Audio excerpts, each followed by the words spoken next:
இன்னைக்கு நம்ம பார்க்க போற விஷயம் கொஞ்சம் ஆச்சரியமா இருக்கலாம். நம்மளோட இந்த நவீன கால பிரச்சனைகளுக்கு ஒரு பழங்காலத்து ஞானியோட போதனையில தீர்வு இருக்க முடியுமா? வாங்க இத பத்தி கொஞ்சம் ஆழமா பார்க்கலாம். இது உங்க பார்வையை நிச்சயம் மாத்தும். நம்ம எல்லாருமே நம்ம வாழ்க்கையில ஏதோ ஒரு கட்டத்துல இதை யோசிச்சிருப்போம் இல்லையா? நாம வேண்டிக்கிட்டே இருக்கோம், உதவி கேட்டுக்கிட்டே இருக்கோம். ஆனா நம்ம பிரச்சனைகள் மட்டும் ஏன் தீரவே மாட்டேங்குது? இதுக்கு பின்னாடி ஒரு முக்கியமான காரணம் இருக்கு. இந்த உலக பொதுவான கேள்விக்கு மாமுனிவர் அகத்தியர் ஏப்ரல் 29, 2024 ஒரு உபதேசம் கொடுத்திருக்கார். அதுல ஒரு ஆச்சரியமான பதில் இருக்கு. வாங்க என்னன்னு பாப்போம். அகத்தியர் கொடுத்த பதில் ரொம்பவே நேரடியானது, ரொம்ப எளிமையானது. அது ஒரு 10 அம்சங்கள் கொண்ட ஒரு உறுதிமொழி. இதை நாம தினமும் கடைபிடிச்சா போதும் நம்ம வாழ்க்கையில ஒரு பெரிய மாற்றம் வரும்னு அவர் சொல்றார். இதுதான் அந்த 10 அம்ச உறுதிமொழி. இத ஒரு மந்திரம் மாதிரி தினமும் காலையில சொல்லணும்னு அகத்தியர் சொல்றாரு. நல்லா கவனிச்சு பாருங்க. தர்மம் செய்வேன்னு ஆரம்பிச்சு பிறருக்காக உழைப்பேன் வரைக்கும் ஒவ்வொரு வரியுமே வெறும் எண்ணம் கிடையாது. அது ஒரு செயலுக்கான வாக்குறுதி. இதுதான் இந்த உறுதிமொழியோட உண்மையான சக்தி. சரி, இந்த உறுதிமொழியை ஏத்துக்கிறதால நம்மளோட பெரிய பெரிய பிரச்சனைகள்லாம் தீர்ந்துடுமா? வெறும் வார்த்தைகளுக்கு அவ்வளோ சக்தி இருக்கா? இந்த கேள்விக்கு பதில் சொல்றதுக்கு தான் அகத்தியர் ஒரு முக்கியமான கதையை நமக்கு சொல்றார். இந்த உறுதிமொழிக்கு பின்னாடி இருக்கிற உண்மையான காரணம் ஒரு ஆச்சரியமான உரையாடல்ல மறைஞ்சிருக்கு. அது யாருக்கும் நடுவுல நடந்தது தெரியுமா? அகத்தியருக்கும் படைப்பு கடவுளான பிரம்மாவுக்கும் நடுவுல.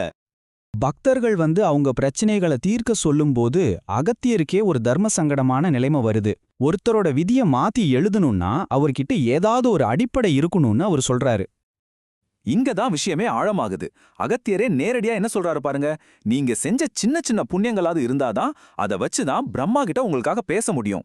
யோசிச்சு பாருங்க, தெய்வீக உதவி கிடைக்கிறதுக்கு கூட நம்ம கிட்ட ஒரு ஆதாரம் தேவைப்படுது. சரி, அகத்தியர் இப்படி பக்தர்களோட புண்ணிய கணக்கை எடுத்துக்கிட்டு பிரம்மா கிட்ட பேச போறாரு. ஆனா அங்க ஒரு சிக்கல் வருது. பிரம்மா அகத்தியர் முன்னாடி ரொம்ப கூர்மையான ஒரு கேள்வியை வைக்கிறார். பிரம்மாவோட இந்த கேள்விதான் பிரச்சனையின் ஆணிவேர். உன்னை கும்பிடுறவங்க அவங்க சுயநலத்துக்காக மட்டும்தான் வேண்டிக்கிறாங்க. அவங்க மத்தவங்களுக்கு எந்த நன்மையும் புண்ணியமும் செய்யறதில்ல. அப்படிப்பட்டவங்களுக்காக நான் எதுக்கு விதியை மாத்தணும்னு பிரம்மா கேக்குறாரு. பிரம்மாவோட இந்த கேள்விக்கு அகத்தியரால பதில் சொல்ல முடியல. யான் தலை குனிய வேண்டியதாயிற்றுன்னு அவரே ஒத்துக்கிறாரு. இது ரொம்ப ஆழமான ஒரு உணர்ச்சிகரமான தருணம்.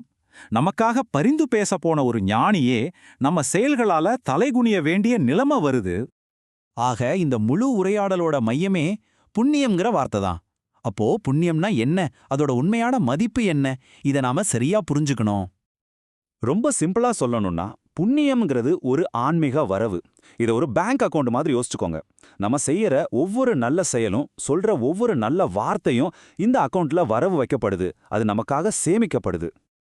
இந்த வித்தியாசத்தை கொஞ்சம் பாருங்க. புண்ணியமே இல்லாம நாம ஒரு கோரிக்கை வைக்கும்போது ஞானியோட கைகள் கட்டப்படுது. அது வெறும் சுயநல கோரிக்கையா பார்க்கப்படுது. அதனால விதி மாறதில்ல. ஆனா நம்ம செயல்களால, நம்ம புண்ணியத்தால ஒரு கோரிக்கை போகும்போது ஞானியால நமக்காக பரிந்து பேச முடியுது. அப்போதான் விதியை மாத்துறதுக்கான சாத்தியமே உருவாகுது. இப்ப எல்லாம் தெளிவா புரியுது இல்லையா? அந்த 10 அம்ச உறுதிமொழிங்கிறது வெறும் விதிகள் கிடையாது. அது நாம தினமும் புண்ணியத்தை சம்பாதிக்கிறதுக்கான ஒரு பிராக்டிக்கலான வழி.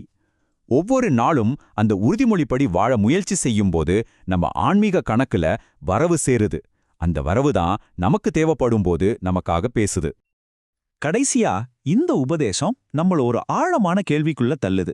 ஒருவேளை நம்ம விதியை மாத்துறதுக்கான சாவி நாம கடவுள்கிட்ட என்ன கேக்குறோங்கிறதுல இல்லாம நாம இந்த உலகத்துக்கு என்ன செய்யறோங்கிறதுல தான் இருக்கோ? யோசிச்சு பாருங்க.